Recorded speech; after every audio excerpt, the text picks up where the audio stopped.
to go? All right.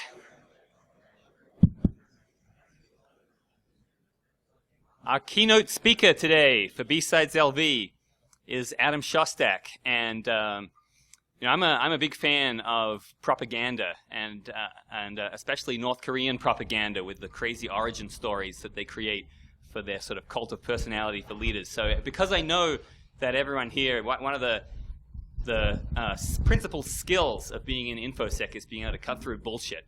So what I've done is I've taken Adam's bio and I've strategically inserted some bullshit into it. So you can decide which is real and which isn't. Adam Shostack was born in northern Siberia, with the occasion of his birth accompanied by a volcanic eruption of such violent magnitude that it shattered windows across neighboring Finland and led the Soviet Union to claim the event as their largest nuclear test, known as the Shostack Bomba. Adam is a technologist, entrepreneur, author, game designer, and professional Komodo dragon wrestler. He's a member of the Black Hat Review Board and a principal program manager at Microsoft. His bio says he helped found the CVE and, provocatively, many other things. He's the author of Threat Modeling, Designing for Security, lead designer of Elevation of Privilege, the co-author of the New School of Information Security, and co-designer of Control-Alt-Hack. When flying, he never uses airplane mode. Instead, the airplane uses Adam Shostack mode. Please put your hands together and join me in welcoming the B-Sides LV keynote speaker, Adam Shostack.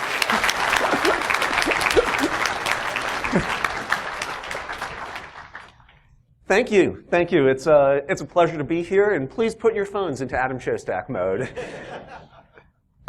Today I'm excited to be here in Las Vegas and hear about all the O-Days and all the hacks and maybe even participate in a few of the shenanigans that go on here.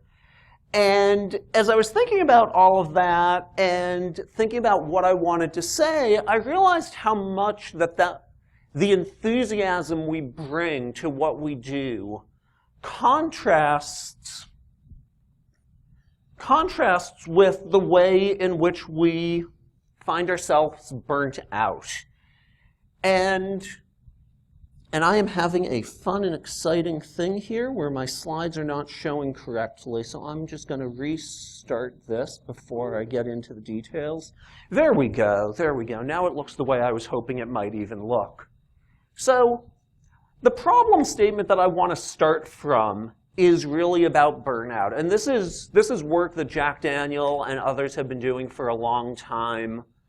And they talk about the level of exhaustion, the level of cynicism, and the level of efficacy that we feel as security professionals.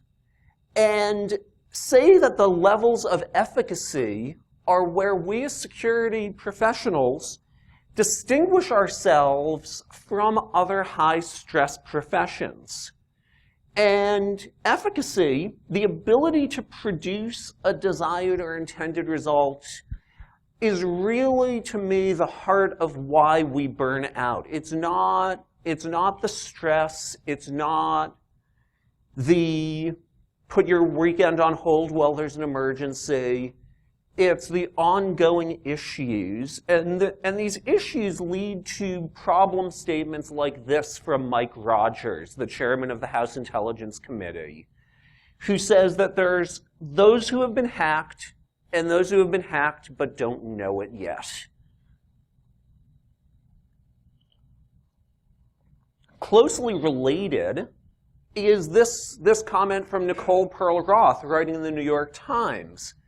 And she said, security experts like to say that there are only two types of companies left in the US, those that have been hacked and those that don't know they've been hacked. And the reason I bring in this second variant is because I think she's absolutely right when she says we like to say this. We giggle and you laugh when we say there's only two types of companies. And I think about that, and I think about the problem of burnout. Because if we can't prevent our companies from getting hacked, and if we're lucky to know that they've been hacked, well, that seems to me to relate to low levels of efficacy and it relates closely to burnout. And so it's hard to defend our systems. We accept that it's hard to defend our systems. You've probably experienced management looking at you when you come and say, I'd like to go and deploy this or deploy that. Looking at you like you're asking for it to pour money into a black hole. Because they know that you're going to come back in 3 months with the next thing that you want to put money into. And once you've deployed these things, they still won't know whether or not they've been hacked. They still, oops.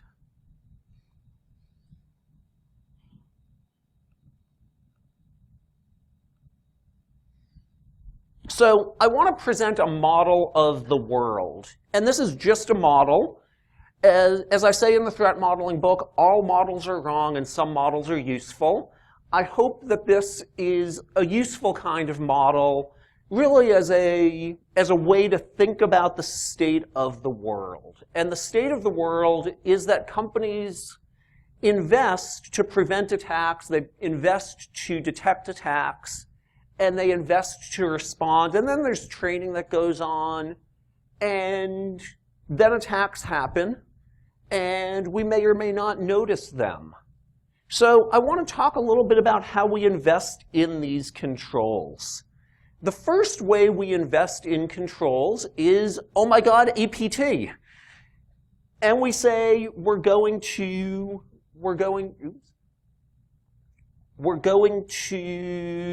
do this because someone told us it will work. We also invest in controls because of standards and compliance. Somebody says you have to do this, whether that's PCI, whether that's FedRAMP, whatever the standard is, oftentimes the standards and compliance with those standards end up absorbing our entire budgets. It absorbs everything that management is willing to put in, because by the time you're done hitting that bar, it's no longer a min bar, it's where you must be. We also invest because someone tells us that this or that is a best practice. And this is running without my involvement or touching things, which is super exciting. So whoever's taking control of the RF device, could you please stop? Well, maybe it has, maybe it hasn't. So ODA, compliance, best practices, and we plug these things into frameworks such as prevent and detect and respond, or people, process, and technology. And without meaning any disrespect, if I were at, say, RSA or SANS or some other conference, I could probably present this with a straight face and no one would object. Maybe without the, oh my God, APT O-Day, but maybe with. But I think there are things missing, and I think there are important things missing. And the first thing that's missing is lessons learned of some form. The idea that after a problem happens, we go back and we try to learn something from that problem, and we try and make sure it doesn't happen again. More broadly, we're missing feedback loops. We're missing any ability to take knowledge that we learn in one incident and plug it into anything. And most of all, we're missing science. And I think the ability to test our hypotheses, to make statements that we believe are reasonable because we've subjected them to aggressive testing, is just not here in our profession. And this ties to the reasons that we're burnt out. And that brings me to the question of why are they missing? Brings me to the question of why are they missing? And a big part of the reason that they're missing is because we don't like to talk about what's gone wrong. We like to see no evil. We like to hear no evil. Well, that's not true. We love to hear evil and giggle and point fingers. It's not necessarily the best way to respond, but unfortunately it seems to be a lot of the way that we respond. But most importantly, we like to speak no evil. We like to never own up to a problem which has occurred, because those well, I'll talk about the reasons we don't like to talk about that a little bit later. But we don't like to say, I experienced this issue, and here's what happened, and here's what we did about it. We really, really hate doing that. And we do a little bit of information sharing. Information sharing has been a buzzword at the policymaker level for 20 plus years, and it's working so well that it continues to be a buzzword at the policymaker level. Or maybe it's not working quite so well. And I like to contrast sharing with the idea of publication. And this is a little bit like the difference between open source and closed source. If you have an open source product, you can dig into it, you can understand how it works. If you have a closed source product, you have a different business model. I'm not going to say one is better than the other, but I will say that we can use it to illuminate our thinking about what we might do when we think about sharing information versus publishing information that's happened during incidents. And when I talk to people about these ideas, a lot of times they will tell me, publication is impossible, no one will ever stand for it, it just doesn't, it's not happening. But the truth is, publication actually happens today. We publish information about our security incidents. There's data breach notification laws which require it at times. There's FISMA, the Federal Information Security Management Act, which requires reporting to US CERT, and then they take that information and they publish it once a year, making it available to anyone who wants to see it. Florida, this hasn't gotten a lot of press, I'm not sure why, but Florida just enacted a new breach law. And under the new Florida data breach law, the Attorney General, after an incident, the Attorney General of the state of Florida can ask you for a copy of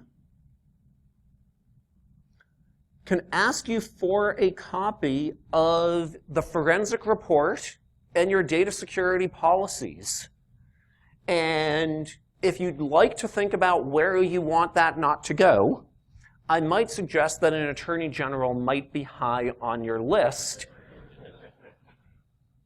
And without commenting on the wisdom of this law in any way, I will note that all of the lobbying, which organizations might have attempted to prevent this law from coming into effect, didn't work, and the law came into effect because the policymakers don't like the fact that there are two types of companies, those that know they've been hacked and those that haven't figured it out.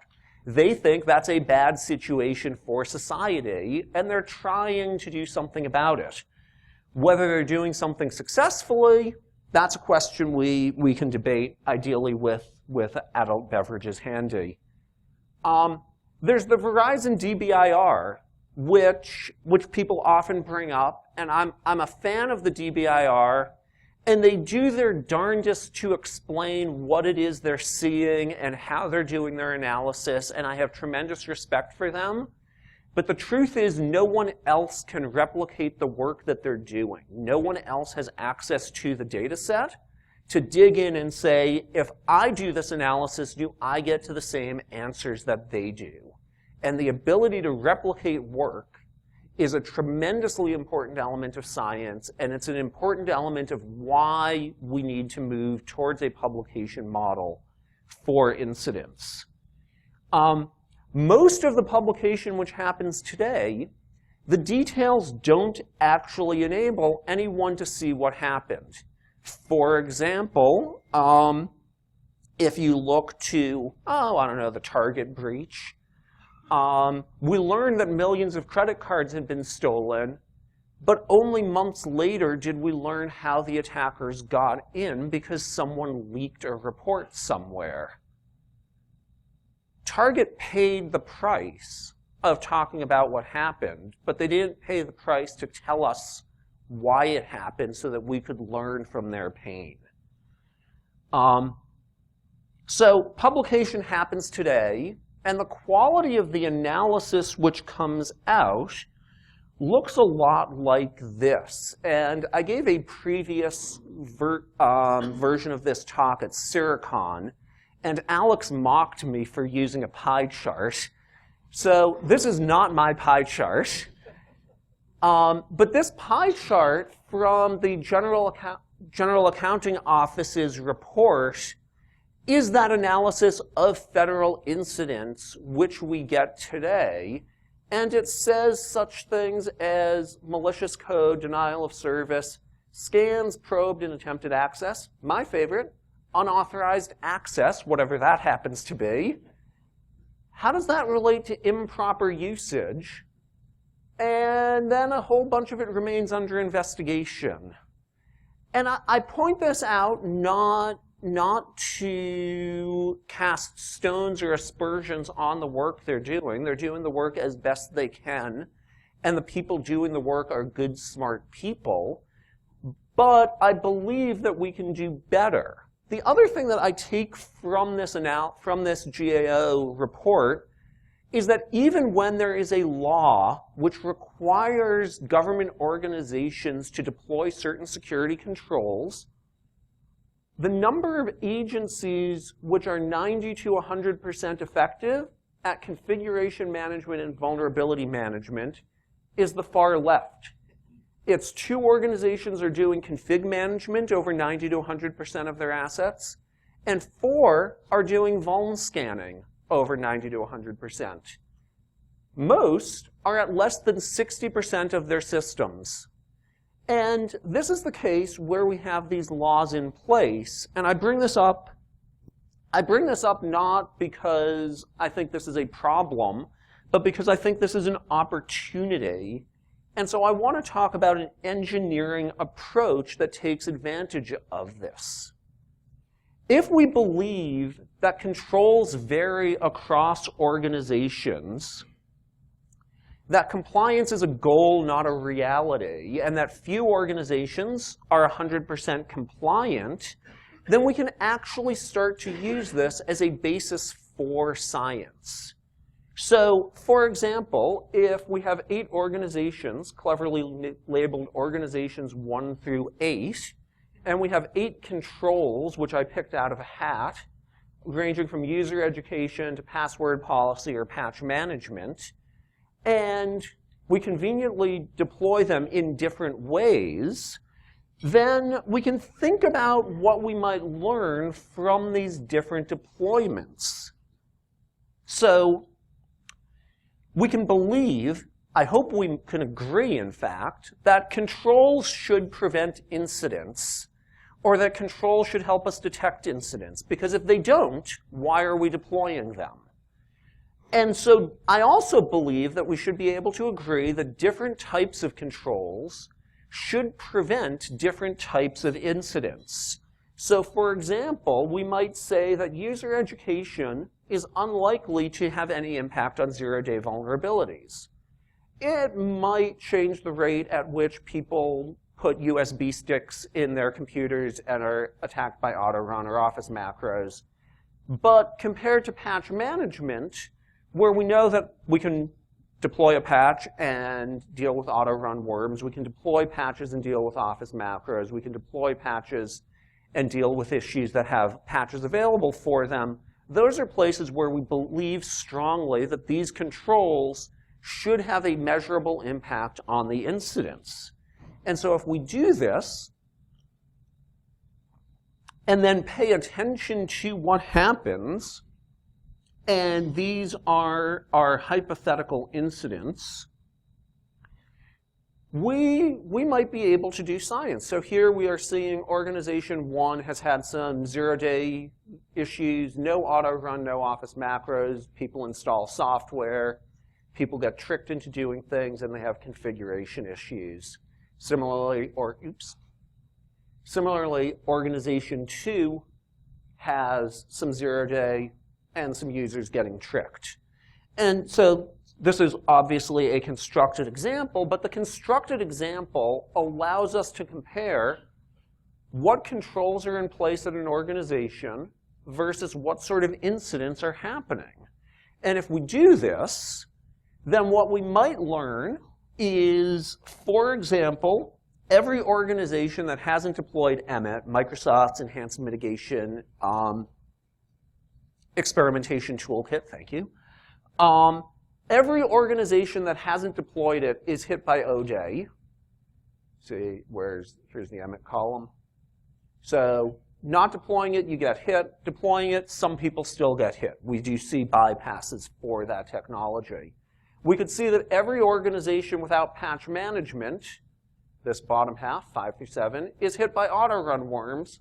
None of the ones with patch management are impacted. And so we can say that appears to be an effective control. We can test the hypothesis which we formulated by looking at the incidents which occur. And we can use that to develop a new model of the world, or a modified model of the world, in which these incidents are getting reported to some place that is able to do analysis, that can look at what's happening and say, here's what we can learn from what actually occurred in the world. And if we can do that analysis based on reports from organizations with different controls, we can start to assess which controls really work, and then we can change the advice that we give. And whether that advice comes in the form of PCI or FedRAMP or ISO 27001 or industry best practice, which no CIO would possibly violate. I was talking to someone earlier who mentioned that their customers would love to replace their antivirus and just stop using it, but that's such a politically charged thing that you couldn't possibly do so. And if we could provide evidence that taking out the AV didn't make a difference in terms of the number of compromises, then those people could deploy their budgets more effectively. And in deploying their budgets more effectively, they could have a greater impact on what's happening. And if they have a greater impact on what's happening, maybe, just maybe, we'll have a little bit less burnout. Now, one thing that people often bring up when I show this model is that attacks are unevenly distributed, or that they believe attacks are unevenly distributed. I personally don't believe that. I think it's a testable hypothesis, but it's worth dealing with, and I think the way we should deal with it in the short term is to simulate attacks, to deploy our penetration testers in ways that are designed to actually help us answer the questions about, is this control effective? If I know I have 4 organizations and 2 of them have AV and 2 don't, do the pen testers have differential success in breaking into them? And if they don't, then attackers like those pen testers are not impacted. And so we can use simulated attacks to deal with the different distributions of attacks which may exist in the real world. And I think that this is a worthwhile thing. So, we're here, we're not there. How do we get there? And more importantly, why don't we talk about what's happened to us? I said I would come back to this question. And I don't think it is simply because we have Darth Vader looming over us, and Darth Vader looming over us over in the corner there, which is hard to see because of the lights here. But yes, there is a Darth Vader in the corner looming. But anyway, there are many reasons that organizations don't talk about what's happened to them. And many of these reasons are really well understood. We've been beating a little bit of a dead horse over them. But things like your stock price will collapse or your customers will flee are well known. We all know that these things happen, except they actually don't. Except they actually don't. What really happens, and stock price has been studied first, the impact of a breach disclosure on stock price was first studied by Acquisiti and Talang in 2006, and what they found is that most organizations see a 2 to 3% hit in their stock price, which statistically disappears in 2 to 3 days. Now, I'm not saying that a 2 to 3% hit in your stock price is a good thing or a desirable thing, but I am saying that it does not line up with the fear that prevents us from talking about these things. One thing that people sometimes bring up when I mention stock price is but choice point or but some other outlier, which is a statistical abnormality. If you'd like to see what happens to a company like TJX, Gunnar Peterson has been blogging about this on his one Raindrop blog.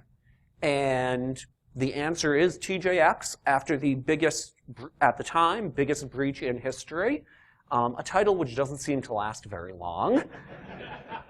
But at the time, the biggest breach in history, and it turns out that in the several quarters after the biggest breach in history, their stock price shot up. It shot up, which means that your customers probably aren't really fleeing. There's a belief, and if you call people on the phone and ask them, what would you do if an organization you were doing business with lost your credit card number, lost your social security number, lost your medical records?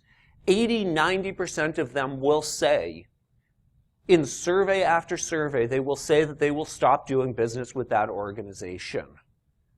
But it turns out to be a little difficult to stop doing business with your alma mater. It turns out to be a little difficult to stop doing business with your local government. It turns out to be a little difficult to stop doing business with your health insurer, although that is getting easier. But it also turns out that moving accounts around is challenging, that TJ Maxx has a value proposition that people find attractive, and so they keep going there. And when you ask not the consumers or the citizens, but you ask the people who work at these organizations what happened after you told people about this, abnormal customer churn is generally on the order of 3 to 5%, which again is not something that I would embrace or look forward to, but it is definitely not the 80 to 90% which you will hear people using in their marketing literature, because that's what people tell them that they will do. There's also the question of, will I get sued? And the answer, according to Sasha Romanowski, is that about 1 in 7 breaches leads to a federal lawsuit. Most of those are dismissed before the discovery phase because of the difficulty in articulating harm. And there are things you can do, like providing credit monitoring, which have a statistically significant, substantially significant impact on the likelihood that you'll be sued. And so these things that we believe will happen, as it turns out, when we study them, when we have a data set, thanks to folks like the Data Loss DB and the Privacy Rights Clearinghouse who maintain these lists of what's happened, that enables people to study what happened, and it turns out that many of our fears are unfounded. There might be fears that I haven't mentioned, and if there are, I would encourage you to go study them. You will get a good talk out of them at some nice conference if you go and actually do this statistical analysis, and it is a worthwhile thing to do. But fundamentally, I believe that each of these issues can be overcome, but I think there's another reason that we don't like to talk about these things. I think there's another reason, and this is not a comfortable reason, but I think it needs to be brought up and talked about, and that is you. That's right. I think many of the people in this room, with all due respect, are part of the problem. You're part of the problem because you don't talk about what's happened. You take these issues and you sweep them under the rug. And when I wrote this slide, I wanted to say we, because I've been party to this myself on occasion. But a few years ago, I started publishing the things that I was involved in, that I had the ability to publish.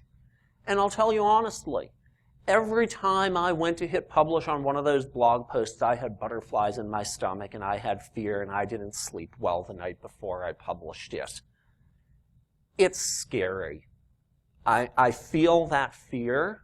I understand and I sympathize. But what I have discovered in doing this, in talking about what's gone wrong and why it's gone wrong, is that the things I expected to happen didn't happen. I'm admitting to multiple security issues with sites that I am personally responsible for, and I'm still here at the front of the room at B-Sides. It has not hurt my career to be able to talk, to be willing to talk about these things. It's scary. It gets a little less scary over time. And so I'm going to say that you are probably afraid and that you don't have to be. And there's another variant of that, which is maybe you're not afraid. Maybe you believe this. Maybe you think it's the right thing to do, but you let people who are afraid win. Someone else says, gosh, I don't want to talk about that. And instead of saying, no, we should really talk about that, you say, well, okay, we'll just do the minimum. We'll do what's required by law. And if it's not required by law, we won't say anything. So I think about the question in terms of who should be afraid. And when I think of who should be afraid, I think there are characteristics that make it more reasonable that you should be frightened of what's going to happen after you disclose a breach. I think about small companies whose products may not be well integrated into operations just yet. I think about young companies, companies that haven't had time to build up the depth of relationship that larger organizations should have. And I think about security companies, companies whose products are supposed to prevent a problem, which don't prevent a problem. And so when I think about all of these things, I also think about a company called Bit9. And in February of 2013, Bit9 came out and talked about an incident that, as far as I'm aware, no one forced them to talk about. They came up and said, and I'm going to come over here and read what they said, we continue to be as open as possible and share details with the security community at large in the hopes that this information will help others. And they chose to do this. And they chose to do this even though it was scary. And the person who chose to do this is a fellow named Harry Sverdlov. And when I asked him about this, Harry said, I spent as much time with the lawyers of the PR firm as I did in the war room, because their natural reaction is to say as little as possible. In the end, we didn't lose any customers or prospects. I'm going to repeat that. In the end, we didn't lose any customers or prospects. In fact, it actually increased the respect from many of our customers because they prefer to work with vendors that show transparency. And Harry is actually here in the room. Harry, would you stand up?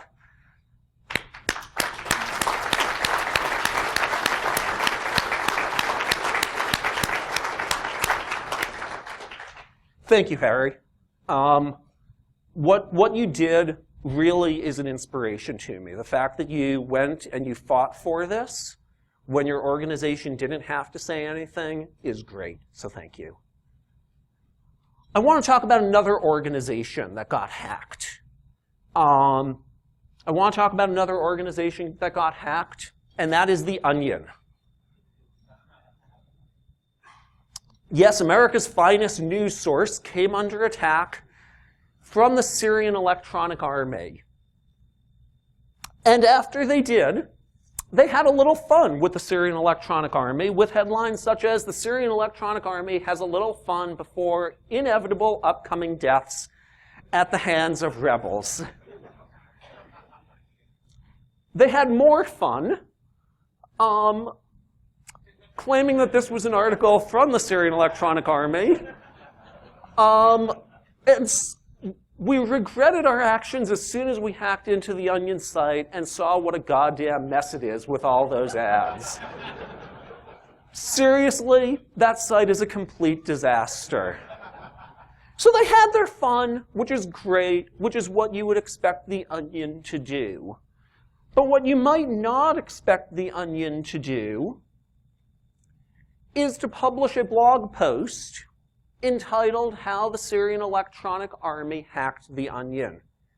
And they published this on their GitHub blog. And they talked about they showed examples of exactly what the phishing messages looked like. They showed examples of what the URLs looked like. They took the information that was available to them and, like Bit9, they shared it with the community in the hopes of helping people do better.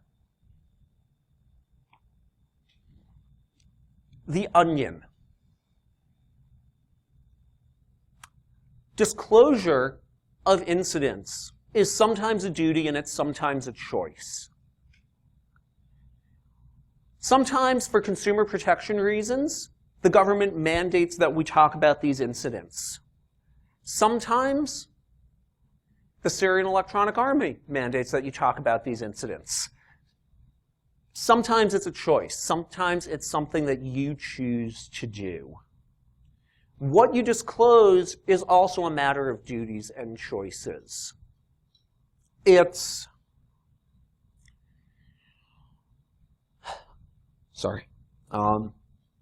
Sometimes the law imposes a floor on what it is you're going to say. It does not impose a ceiling. You have a choice about how much you're going to say. You have the choice that Harry made. You have the choice that the Onion made. You have the choices that you or your organization are going to make in the future.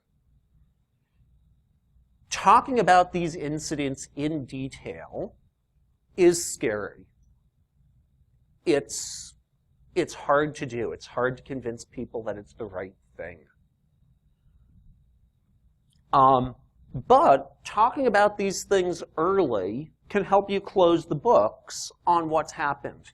Saying, here's what we know, we'll come back and tell you more in a little bit, and providing the details that help people understand the truth can be a powerful thing versus being a press target for a very long time. So, this brings me to the question of what you're going to do next. Right now, I want you all to stop and think about the burnout that you've experienced, the burnout that you felt, the burnout that you've heard from your colleagues. I want you to think about what that's like because I want you to remember those feelings. And the reason that I want you to remember those feelings is because one day you may have a choice. You might be in the midst of a breach response. You might be in a position to influence what happens. You might be in a position when the CEO or the CIO looks over at you and says, "Can we talk about this?" Your immediate response, whether it's a nod or whether it's a shake of the head, settles the issue. If you say yes, then you can have those conversations. If you show fear, the question is almost inevitably closed. And so I want you to think about the sensation of burnout. I want you to think about the lack of efficacy which you feel in your job, which you hear your colleagues talking about, which you see Jack Daniel and others doing surveys because the problem is so prevalent. And I want you to remember that feeling so that when it happens to you, when it happens to your colleagues, when you're hearing about this over a beer, I would like you to make a commitment right now. I would like you to commit to push to get this information out, to talk about the details. I would like you to decide that you will make that push. I'm not asking you, because it may not be your decision, to definitely do. All I'm asking is that you will push, you will ask your management to do the right thing, you will tell them why it's the right thing, and you will argue to the best of your ability to make it happen. And so, I'm going to ask those of you who are willing to make such a commitment to stand up. I'd like you to make that commitment in public, to say, yes, I'm going to do this. The next time this happens to me, the next time I see this, I'm going to push.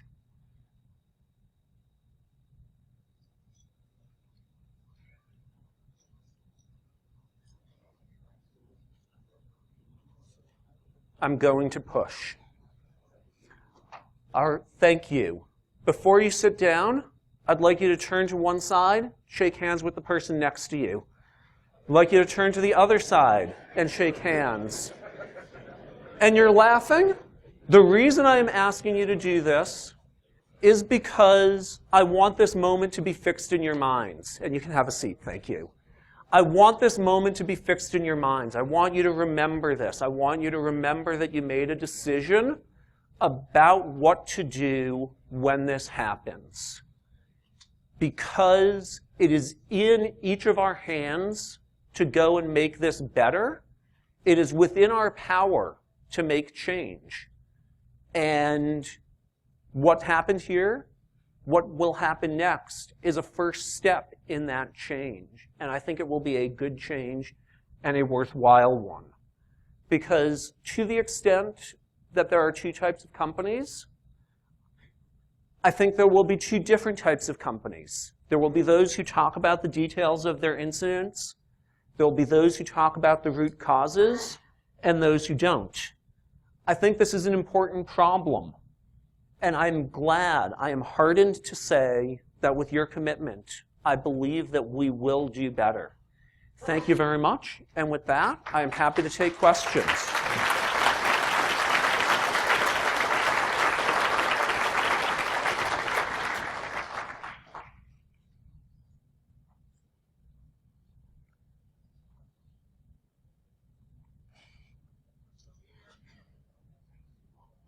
Yes?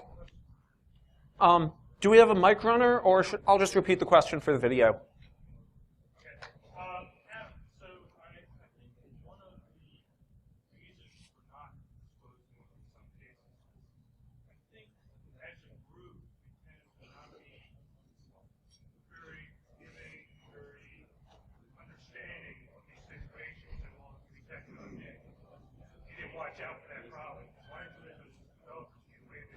Things like that. How can we develop and foster a better, more open and learning environment amongst ourselves when it comes to this? So the question is, how can we develop a better learning environment amongst ourselves? And I think the first part of my answer is being aware that our initial response to someone telling us about a problem is very telling, it's very meaningful, it's very impactful. And the second thing is a very simple question, which is, how can I help?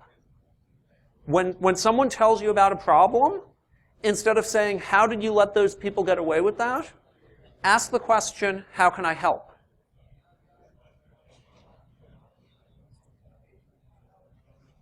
Yes?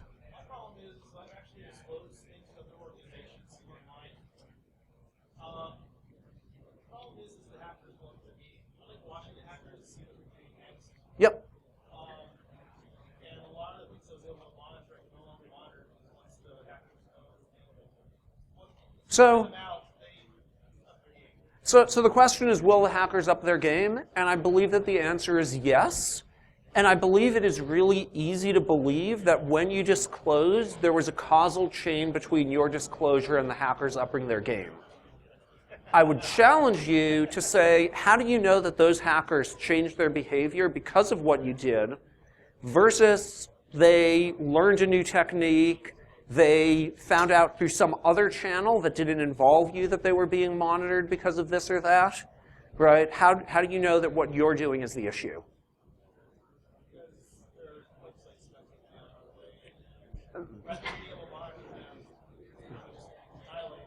Oh, okay. Kim?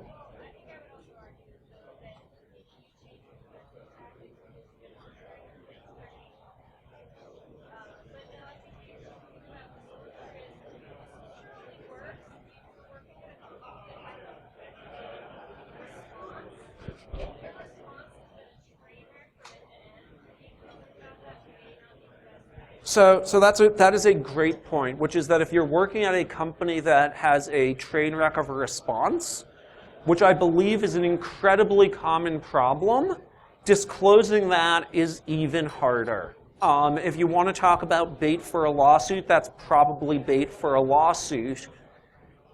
I would flip that around a little bit and say, how do we get over the problem that companies don't know how to respond?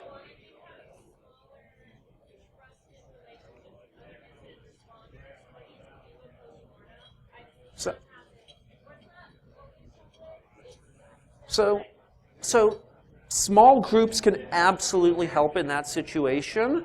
I wonder about how quickly that scales and how quickly the lessons get out, because it seems to me that I've been watching train wreck forensic responses for a good 25 years now, and we're not talking about the problem in enough detail with enough honesty that I can sit in an audience, hear a talk, and say, wow, my disaster response plan looked a lot like that one, and boy, was it painful when they executed it. I'm going to go change mine. So yes, it is absolutely a painful thing when you have a train wreck of a forensics, or the logs are gone, or someone deleted the logs, re-imaging the system before forensics showed up, or you weren't logging the right things. But until we talk about those things happening to us, our ability to learn and get better is very narrowly defined, is very narrowly scoped. So on the issue of individual burnout, one of the observations I've made is beyond the actual technical work, what's really killing IT security professionals is dealing with all the politics around that work. What strategies have you found to be effective that don't involve drugs and alcohol and cooking strategies?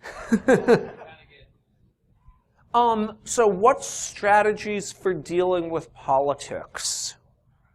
The first strategy is to find a mentor out in your organization who understands how it works, who's not in security, who can give you feedback about what you're doing.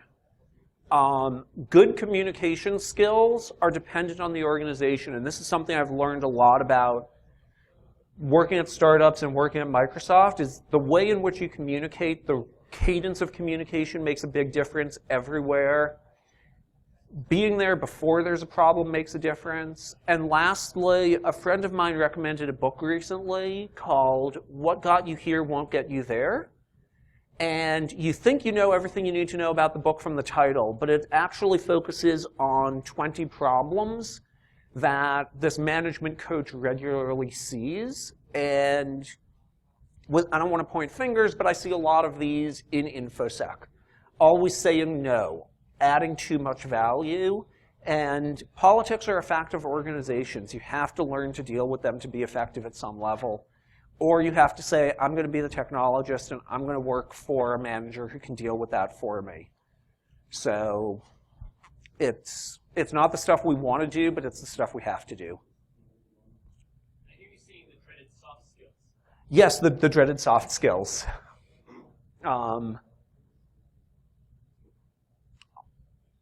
Yes. You're welcome.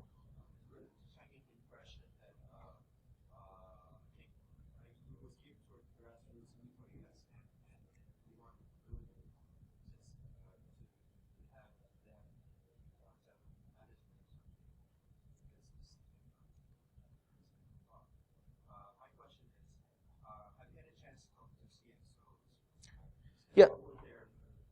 So the question is, this is a talk aimed at the grassroots, not the C-level. And I have had this conversation with the C-level, and their responses are actually no different than ours. They are afraid. They are worried about stock price. They are worried about customers fleeing. They worry about these things in different ways, and the advice that comes to them tends to be, don't do this. When you walk through these things with them, some C-level people say, okay, I understand what you're saying. You've got some good examples. We're going to do this. Others say, no, I just don't see the upside in it for me. But I believe fundamentally what I've seen is the responses are the same. And I'm getting some nods from some other C-level people in the...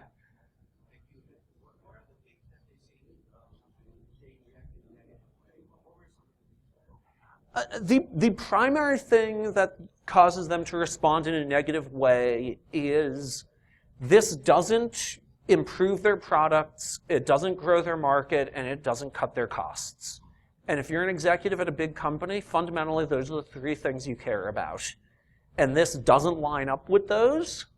And so the question is, why do it? Part of the answer is now laws. And part of the answer, frankly, over the next few years is more and more laws which seem a little scary, like the Florida law. If we don't do this ourselves, we're going to get bad law imposed on us. And this is going to be the last question, since I'm getting the time signals over there. Yes, no pressure.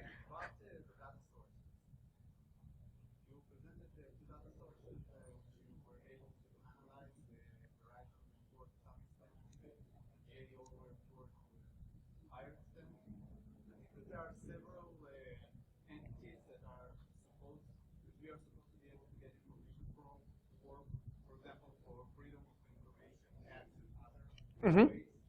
Perhaps this is a good way to create this pressure of we need the input in order to improve we as an industry. And just go to those entities that are obliged to disclose the information, create pressure on them to disclose. Yes, so many organizations have this information. Pressing them to disclose is a great thing. Many of them also suffer pressure in the opposite direction, where corporate lobbyists will show up and say, don't disclose this. Or there have been very public comments from the SEC saying that they believe they need more and better disclosure from companies. And the clear response of the corporate lawyers is, our vaguely worded disclosures are perfectly good when we lose $1 billion to a whale trader trading without authority. Why aren't they good enough for this? And so there is pressure in the other direction, which goes back to the, does it increase my bottom line? Does it decrease? Does it increase the top line? Does it change my cost? Does it make my product better? And if not, the company doesn't really want to do it. So I think that we need to tell our organizations, we need to tell our friends, we need to say it's time to start talking about these things, because if we do, things will get better. So put some pressure on folks. Thank you.